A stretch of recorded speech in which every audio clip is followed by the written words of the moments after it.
Today, we're cooking up 2 recipes that give you that fried feel with no guilt.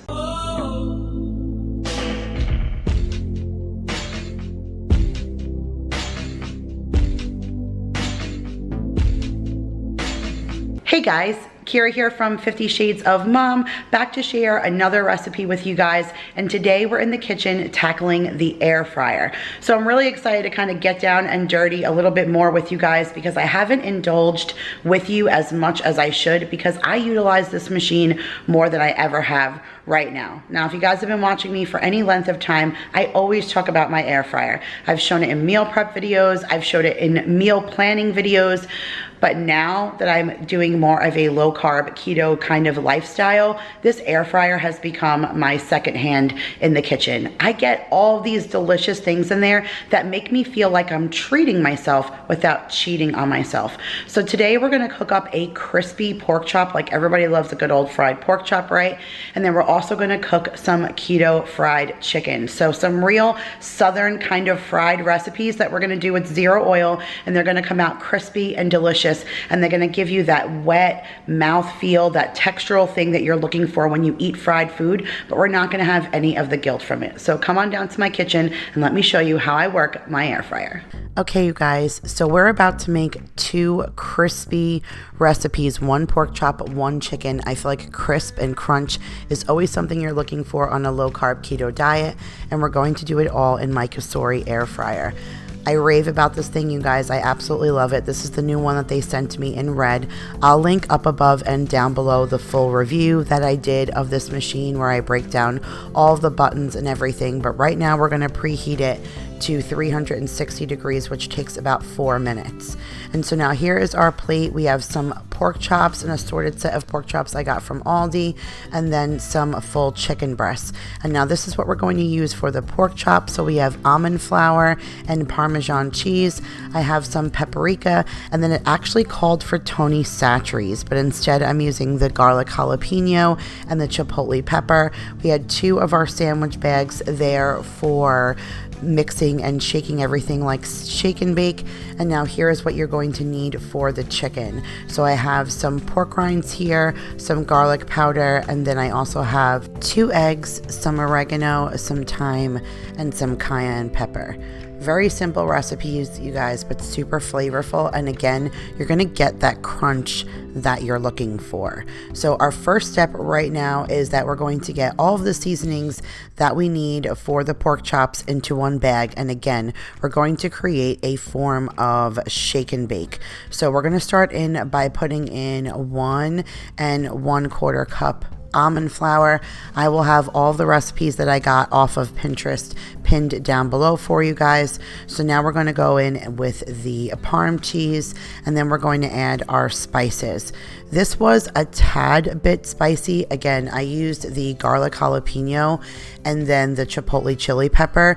It called for Tony Chachere's, which is a Creole seasoning. It's actually originated down in Louisiana. It always makes me think of Nicole, but I can't get that here. So I tried to supplement the best that I could, and I think I kind of overdid it with the spice. Maybe next time I would tone down the chili pepper just a little bit. But together, I think it still made a very nice coating and seasoning. You're gonna see when the pork chops come out that it does resemble that shake and bake, which again is really what I was looking for. My husband loves shake and bake. It was like a childhood thing for him, but obviously something that we're not doing right now on our diet. So the only problem with doing like multiple pork chops or something in one of these kinds of things is you have to do it in batches. So I put the 3 that I could fit in there at the time, and then I did a manual setting for 360 degrees for 10 minutes.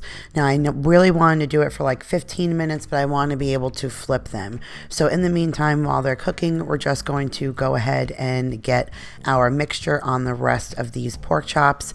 And then once that's done, we're just going to set them aside and wait for the fryer to be ready. So now the 10 minutes have gone off, and now I'm just flipping them to the other side. You can already see that they're already getting good and crispy. I mean, it's even making the basket lines on the bottom. So I set it for another 5 minutes because the total recipe count was 15 minutes. So look how crispy and crunchy that they look. That is amazing to me, like to be able to achieve that fried factor.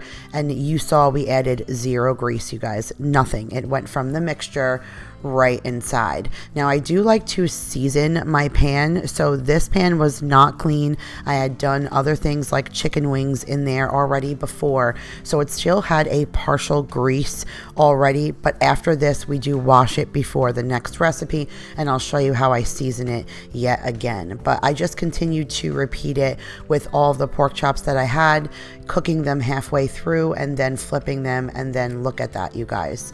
Completely crispy fried pork chop, nothing but almond flour, seasonings, and the air fryer. So this is why I love my air fryer, because it's totally giving me all of those fried feels without the guilt. So now I washed my pan, and while that was sitting and drying, now I'm going to prep my chicken. Now I'm going to cut my chicken down to what would look like chicken tender size, because we're going to do like fried chicken tenders. You can already buy them like that if you don't like to cut your own chicken.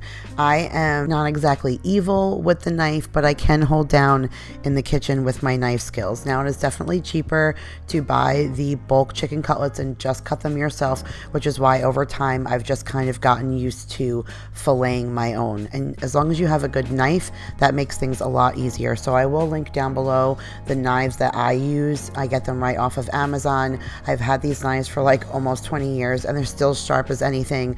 I don't even sharpen them or anything. They're just that good.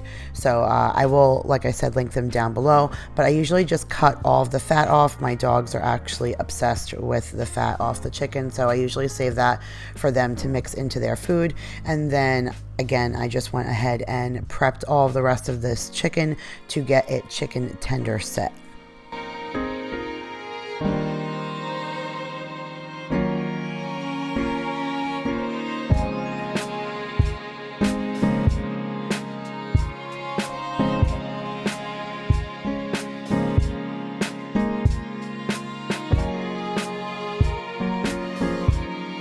So now it's time to prep our coating, and this is very simply done by starting with pork rinds.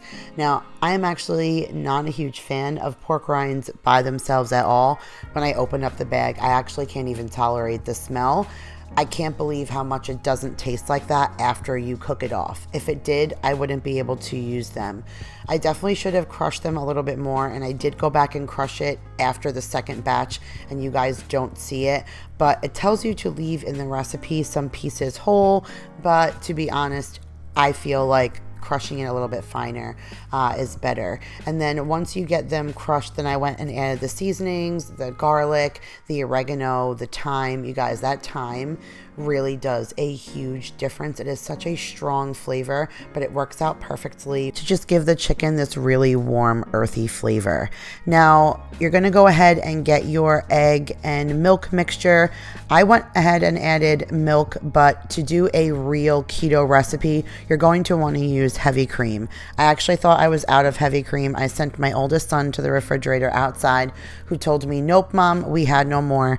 Sure, I found some later, but in the instance for the moment, I had to go ahead and use milk. But like I said, to make this completely keto, you're going to want to use heavy cream in place of that. I just use that to give the egg just a little bit of fluff. Now, I mentioned before that I like my pan seasoned, so after I cleaned it after the pork chops, I did use some non-stick olive oil cooking spray and just spray one time, one good coating on the inside. And then I added our chicken that had been soaking in that egg bath for about an hour, you guys. That's actually a trick. Let your chicken or something that you're coating soak in an egg bath. It gets really, really tender. So I let it soak for the hour, and then I started coating it into that mixture. Of course, you're going to have to do it again in batches depending on how much chicken that you're cooking at the time. And of course, you're always going to want to set the timer so that you're cooking it and flipping it halfway through. And I did another manual setting, but this time I did 380 degrees for 7 minutes and then flipped them and then did it again for another 7 minutes. And just look how crispy that they come out, you guys. It makes me feel like I'm having like a fried chicken cutlet or a really good fried piece of chicken, not necessarily a battered piece of chicken like a KFC, but just good enough that this gives me a wonderful feel that, again, I'm not missing anything. There's something about greasy food that creates a mouth feel, and it makes you feel like you're eating something that is indulgent and something that you're not necessarily supposed to have. And this allowed me to do all of that without feeling any of the guilt. I mean, look how crispy this chicken looks. It tastes so yummy. It's still so juicy. It is perfect. And I honestly, I will do this recipe over and over and over again. I serve it with my homemade ranch, and it is really just, it is something that's going to become a house favorite very quickly. Now, lucky for you guys that today is Prime Day. So if you haven't gotten yourself an air fryer, what are you waiting for? They are on sale today. So I will have my link in the description box if you guys want to check out this air fryer. But if you want to be able to create these yummy, delicious fried things at home, you will want to grab yourself one of those. And I promise you, you will not be disappointed. I literally use mine like 3 to 4 times a week. So thank you guys again so much for watching. If you enjoyed this video, or if you're going to try any of these recipes, make sure to give it a big thumbs up. I appreciate you guys always, and I'll see you guys in the next one. Bye, guys.